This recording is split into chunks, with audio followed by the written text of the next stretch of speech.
The file had no label, but the handwriting matched his signature. It sat between maritime import statistics and a box of shredded weather reports. Too thin to be important, too plain to be dangerous. The first page was a carbon copy, the ink fading to gray. It began with coordinates, then a name, then a date. August 4th, 1966. The name was familiar, not because I had met her, but because I had seen it scrawled in a different hand on the corner of a memo that was never supposed to survive. They called it Extended Environmental Deprivation Protocol, Stage 3. It had no public record, no clinical publication, only ledger entries and requisition forms. 3 years. That was the duration. Not 3 hours, not 3 days, not the 1 or 2 weeks that the academic literature described. 3 years. She entered voluntarily. At least that's how the consent form phrased it. But the handwriting of the subject's signature was an imperfect copy of her own, and the witness line was left blank. They placed her in a room without corners. The light never shifted. The temperature never varied. There were no clocks. The food was delivered in smooth, identical containers. Always the same texture. Always the same temperature. The CIA had been watching Hebb's early work at McGill.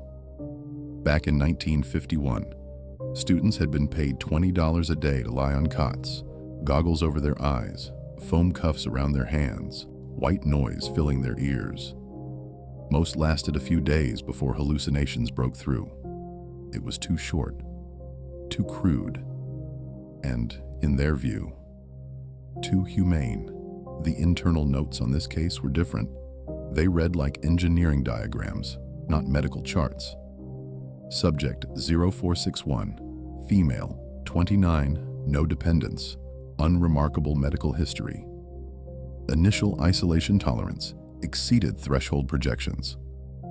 Recommend stage 3 extension for duration experiment. That word, duration, appeared more often than any other. The first month's notes described mild disorientation.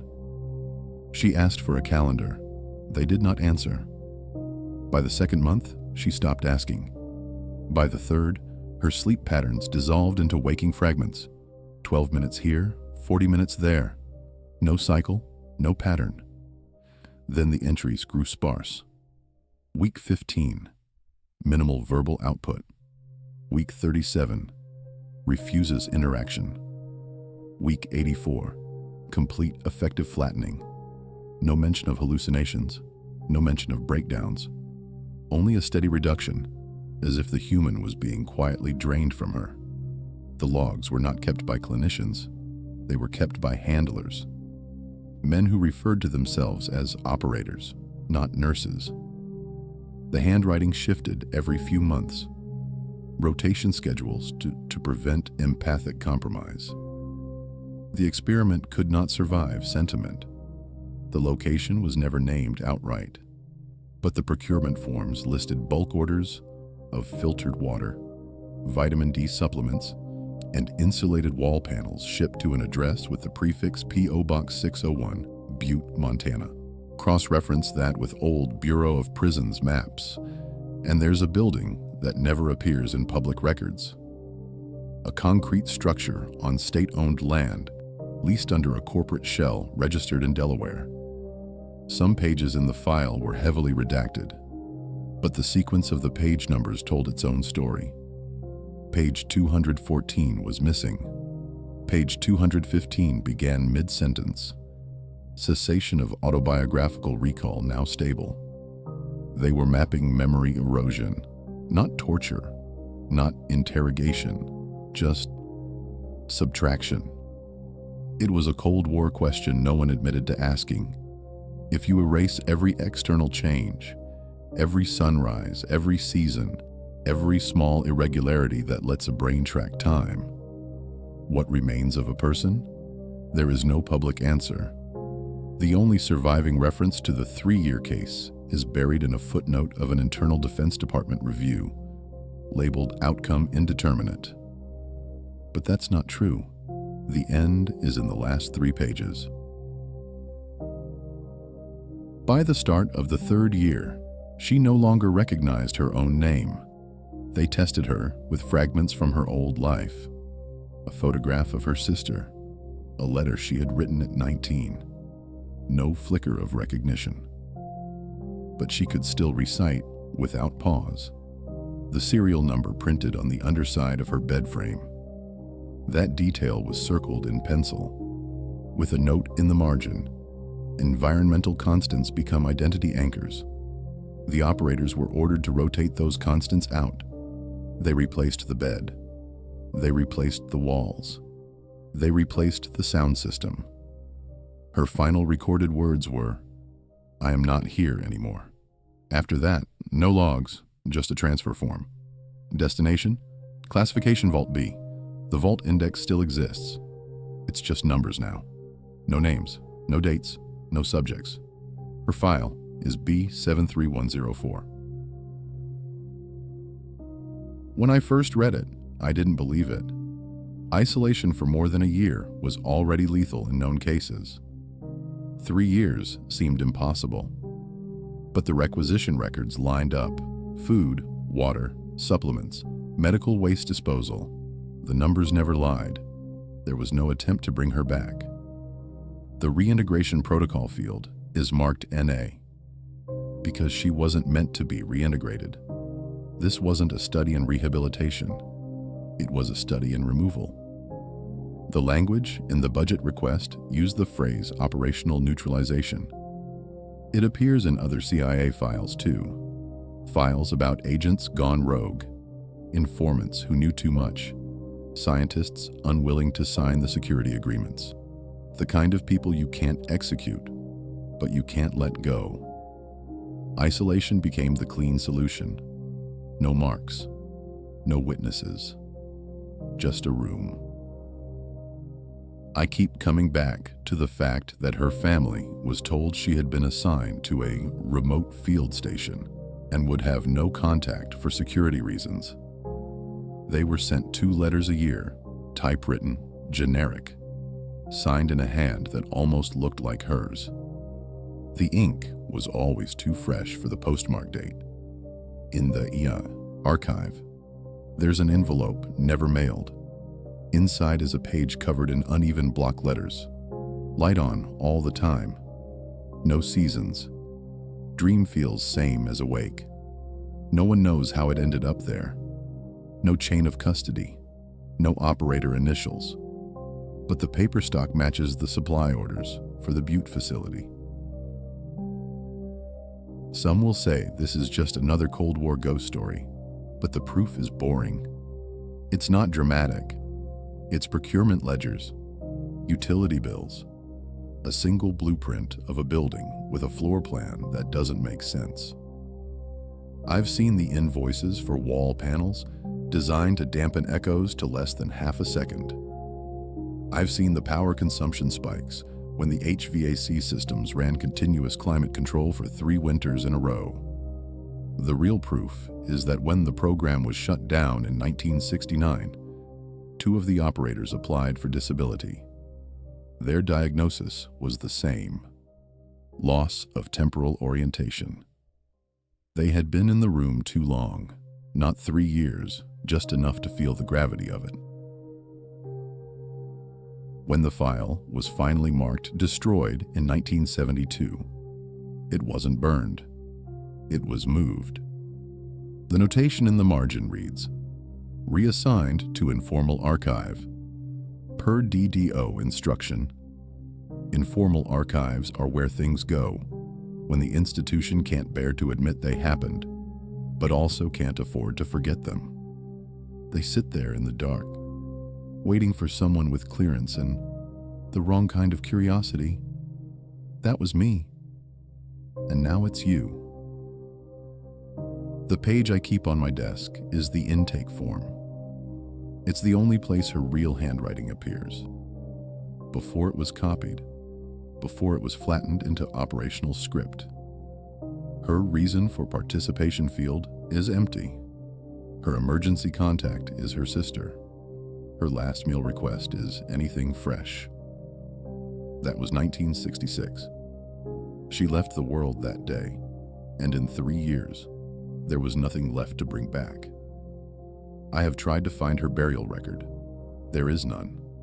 Not under her name, not under her file number, not even under Jane Doe. In the agency's own internal glossary, the final stage of the program is defined in 4 words: administrative closure, identity null, and that is where the file ends. Patterns don't announce themselves. They seep in. They hide in margins, in procurement orders, in a recurring set of initials on forms from different years and different programs. When I started tracing hers, I didn't expect to find company, but her file was not unique. It was just the longest. The earliest match I found was 1959, a Navy pilot in Pensacola, confined to a featureless training chamber for spatial disorientation research. Officially, the test lasted 72 hours. Unofficially, the requisitions show 7 times that duration. The same vitamin regimen, the same wall insulation supplier, the same blank consent line where the witness signature should have been. The next was 1962. An Army signals operator stationed in Alaska, reportedly, lost in a snowstorm for 11 days. Except the meteorological records show clear skies, and the recovery site coordinates place him inside an unmapped structure just outside Fort Greely. Again, same insulation supplier, same soundproofing panels, same paper stock for the subject diary. This is where the repetition began to feel deliberate. The buildings were always in climates that could justify their heating bills. The rooms were always internal, with no windows, no clocks, no variation in light cycle. And the subjects were always people with too much knowledge, too much clearance, or too much potential for refusal. In 1964, a classified Navy memo described temporal drift induction as a potential non-lethal neutralization method. It was never meant for the battlefield. It was meant for containment. A clean way to remove someone from the equation without death, without obvious captivity, without a trial. They called it null fielding, not sensory deprivation. That term was already too public, too tied to universities and psychology labs. Null fielding meant removing the anchors by which a mind confirms its own continuity. Not blinding, not silencing, just erasing variation until time stops being measured and starts being absorbed. The procurement trail was my map. Same 4 suppliers, same coded requisition notes, E, E, D, P, Stage 2, Stage 3. They never wrote the full term, and always the wall panels first. That was how you knew a site was coming online. In 1965, the requisition orders doubled.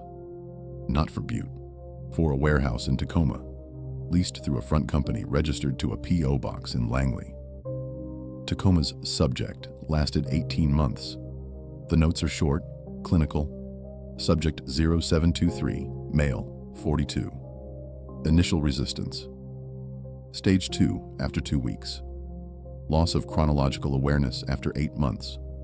Identity drift after 14. Declared null 548 days post-intake. I checked Tacoma's land records. The warehouse is gone now, paved over. But the power lines that once ran to it still terminate in a blank patch of asphalt, feeding nothing. By now, I had 5 confirmed cases, 5 different branches of service, 5 locations, 5 identities erased without public record, and in every one, the same 3 operator initials appeared on the logs. DRM. DRM was never in the personnel lists. Not in the CIA's, not in the military's, not in state. The initials were a ghost signature, a handler designation, not a person. But I found them once outside the logs, typed on a plain cover memo, per DRM instruction, Stage 3 protocols approved for extended cycle. Procurement as per Butte model. That was 1967, a year after she entered the room. The pattern spread outward, not upward. These weren't top-down orders from a single director. They were replicated cells, sharing techniques without sharing chain of command. Like a virus passed between agencies in classified briefings, each adapting it to their own containment needs. Some subjects were scientists, some were defectors, some were military officers with inconvenient reports. Some were civilians who had stumbled into the wrong room. All of them were removed from the visible timeline. The most telling match came from outside the United States. In 1968, a declassified RCMP file in Canada described prolonged sensory stabilization at the Allen Memorial Institute, a Montreal hospital already infamous for Dr. Ewan Cameron's CIA-funded psychic driving experiments. Cameron's methods used taped messages, drugs, and electroshock to overwrite personalities. But buried in the appendices was a brief reference to null environment chambers. The description was exact. Temperature constant, light unchanging, walls seamless, time unmarked. 2 operators from the Allen Institute later turned up as technical consultants on the Butte payroll. What made the network visible wasn't the human stories. Those were scattered, redacted, deniable. It was the materials. The specific type of gypsum board used for sound damping. The proprietary formula of overhead lighting that produced a light frequency with no natural counterpart. The food containers. White polymer shells, seamless, designed to prevent any tactile difference between meals. Every time a requisition matched that combination, I marked it. By 1970, there were 17 marks on the map. I kept asking the same question. What did they think they were learning? Because null fielding wasn't about interrogation. It wasn't about information extraction. It was about removal without disappearance. On paper, the subject was alive, housed, and fed. In reality, the person they had been was systematically dismantled until there was no one to release. This was control over the dimension no one can see, not space, time. The only public hint of it surfaced in a 1974 Senate Intelligence Committee hearing. Buried in the appendix to the MK Ultra disclosures was a single-line item. Research into extended environmental isolation for purposes of psychological containment. No names, no locations, no durations. The committee never asked for details, and no one volunteered them. When I overlaid the subject intake dates, I saw another pattern. The cases overlapped. While she was in Butte, 3 others were already in Stage 2 elsewhere. The program was not an anomaly. It was a standing capability. I found fragments of a planning document that confirmed it. Projected capacity: 12 concurrent subjects across distributed facilities. Operational neutralization capability: maintained without detection. No public prison, no military brigade, no tribunal, just a distributed network of rooms.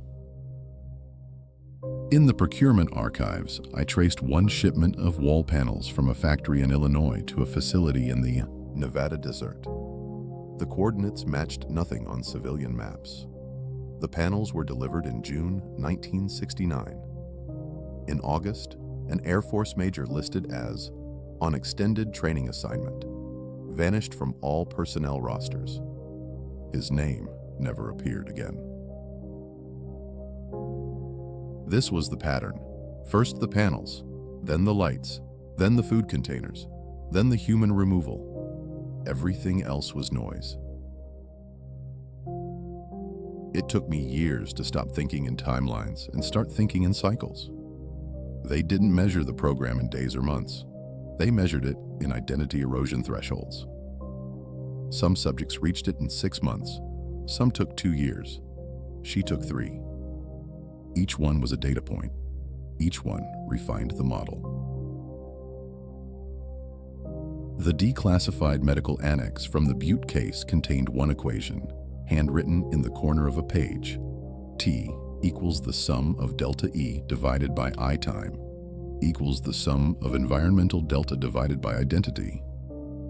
It wasn't a metaphor. They were quantifying the decay of self.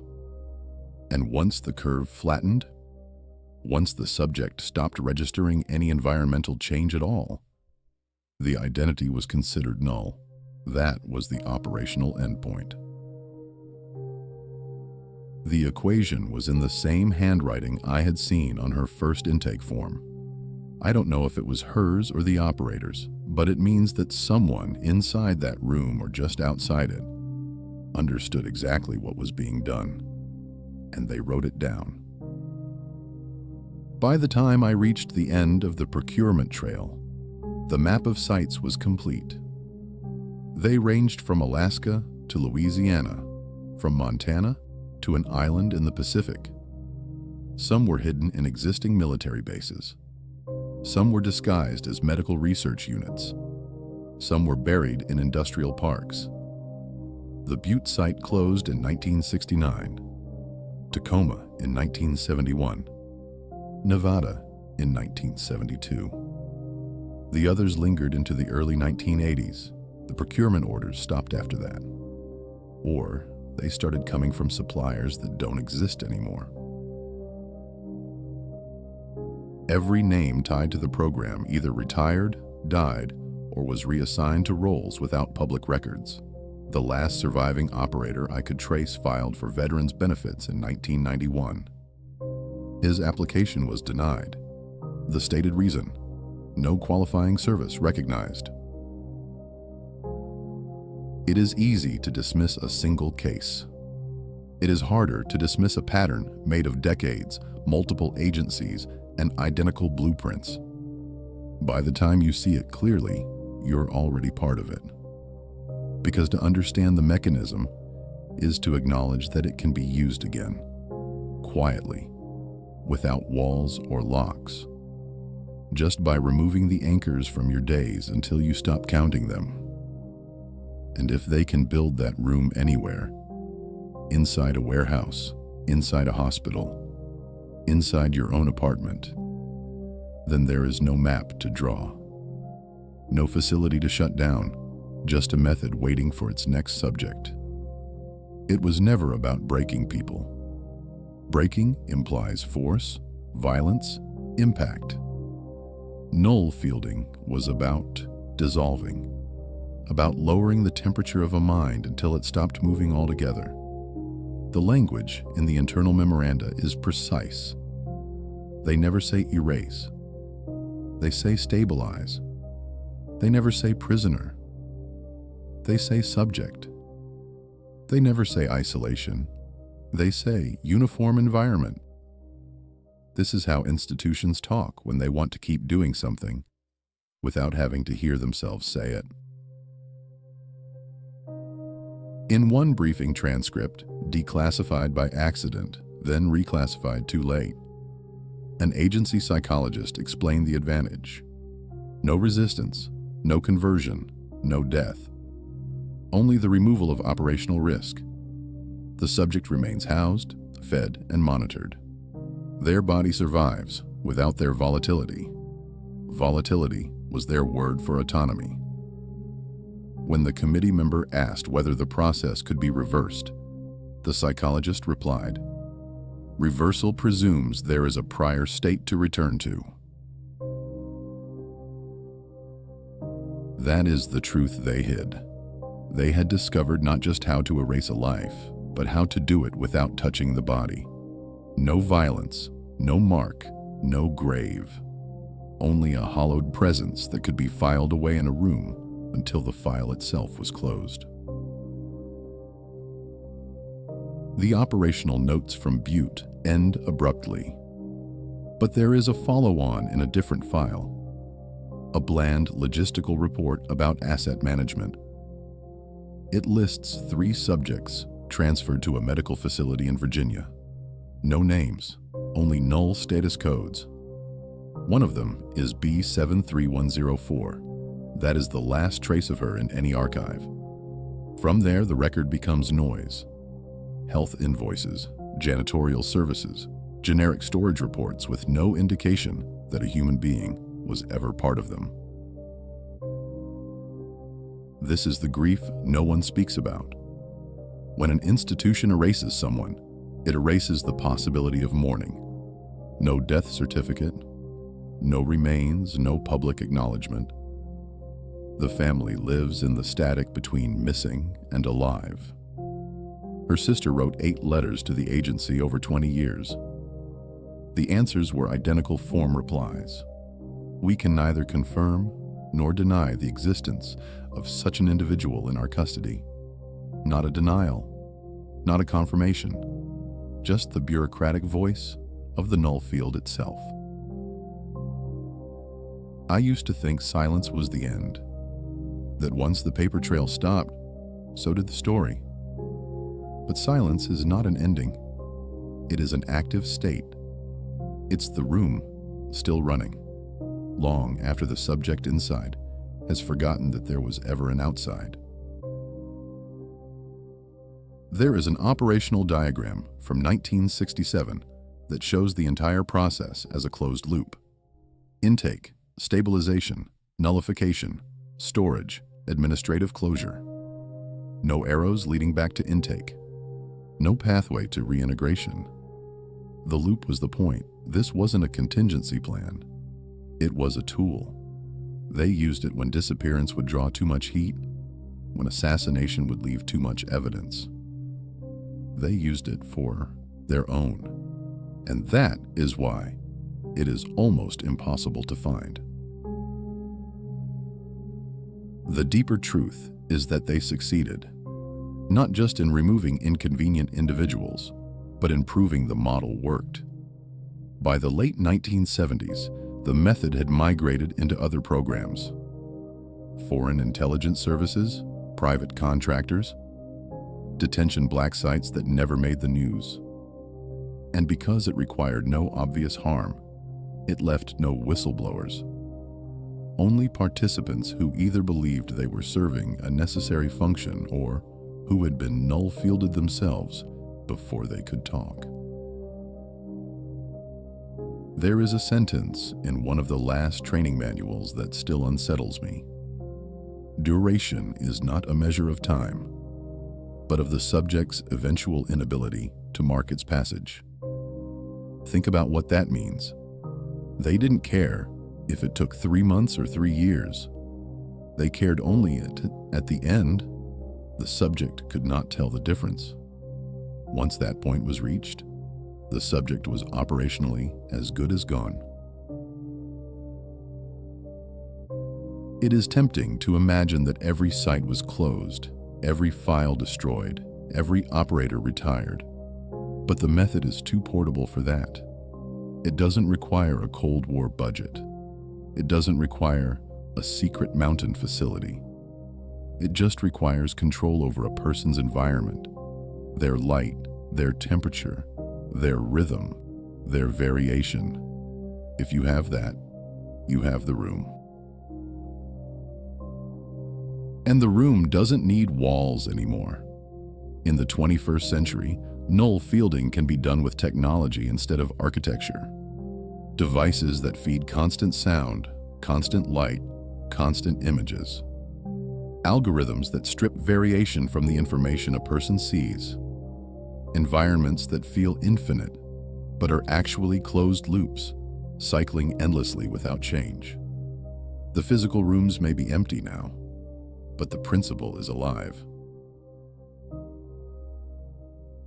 In the final pages of the Butte archive, someone, maybe an operator, maybe a clerk, wrote a single line in the margin of a shipment form.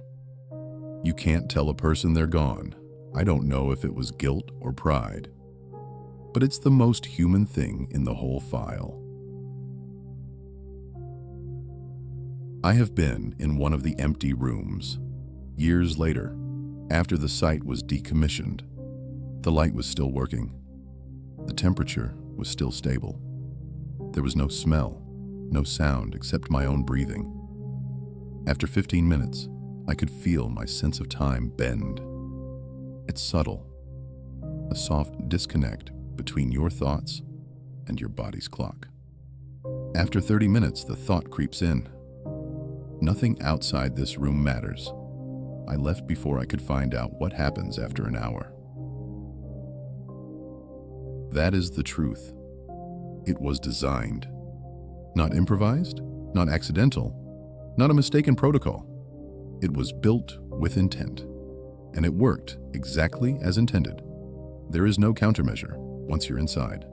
The only defense is never to enter, but you rarely get to choose.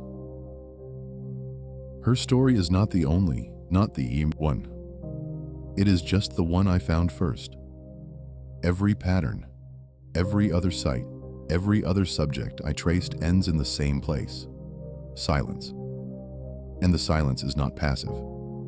It is maintained, like the constant light, like the constant temperature. It does not decay on its own. That is the institutional grief. Once they have done this to someone, they must keep doing it forever.